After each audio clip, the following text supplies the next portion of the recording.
j'anticipe par exemple pour dire, mesdames et messieurs membres du jury, l'on viendra certainement vous dire que la place de la femme c'est à la cuisine. Et c'est à ce moment-là qu'on essaie de mettre KO notre interlocutrice. Daniela, faut pas me tricher, je sais qu'on sera avec toi. Et ça c'est la réfutation. Enfin, nous avons la péroraison.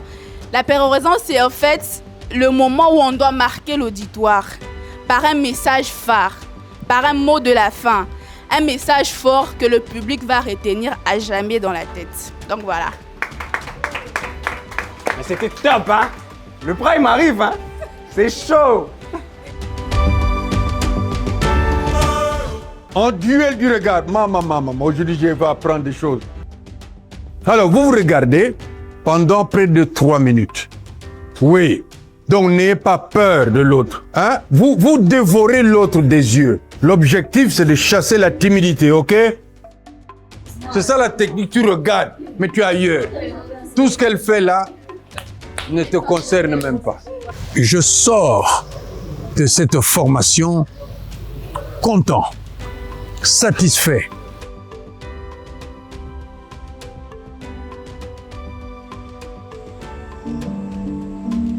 Mais de quoi est-ce que tu parles? Les preuves sont là, la vérité est là et tu continues de mentir. C'est pitoyable.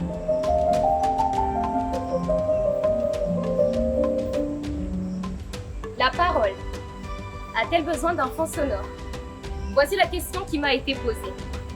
Devant vous, une scène d'acting accompagnée d'une musique. Parce que c'est souvent à cette musique que l'on attribue premièrement le rôle de fond sonore. Et il vous sera dit que c'est un arrière-plan musical ajouté dans le but de créer plus d'émotions, dans le but d'enjoliver, de rendre plus dramatique. Mesdames et messieurs, honorables membres du jury, très chère assistance. Même au Parlement, celui qui parle et ment a droit à des acclamations. Alors je vous prie d'acclamer très fort pour ma compagnie.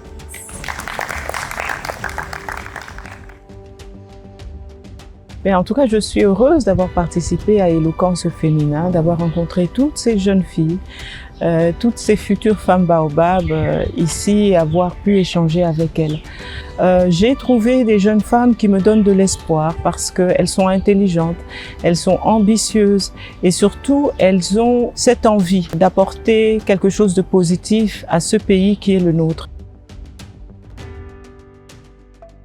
J'ai eu l'occasion aujourd'hui d'échanger avec elle sur l'expérience, sur la question de la masculinité positive, parce qu'il est question aujourd'hui de donner la chance à tous les Congolais, indépendamment de leur sexe, et d'ailleurs un peu plus à la femme qui a été, la jeune fille qui a été marginalisée par des coutumes, par des pesanteurs culturelles, leur donner l'occasion d'être des vraies actrices du changement et du développement. Aux organisateurs de ces assises et à la marraine de cette édition, la distinguée Première Dame, un tout grand merci. Je suis convaincu, pour ma part, pour avoir vu et assisté à ça, que nous aurons un avenir radieux pour la République démocratique du Congo. Alors, je tenais tout d'abord à remercier Éloquence au féminin de m'avoir choisi pour partager mon expérience avec ces 16 jeunes femmes.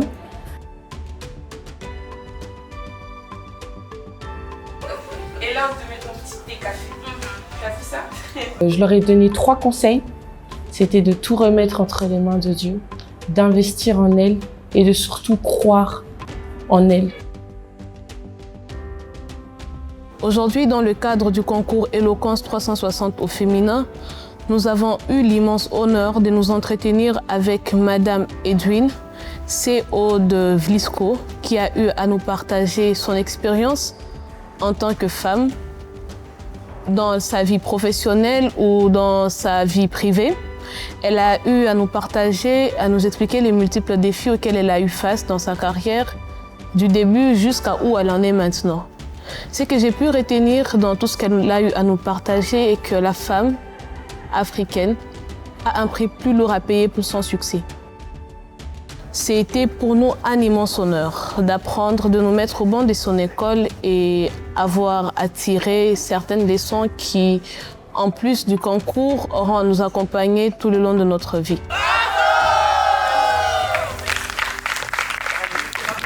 Je suis ici pour échanger avec les jeunes filles et j'ai été agréablement surprise de voir le niveau de maturité qu'elles ont, la précision qu'elles ont sur les objectifs qu'elles attendent de ce concours et surtout la vision qu'elles ont pour l'après-concours.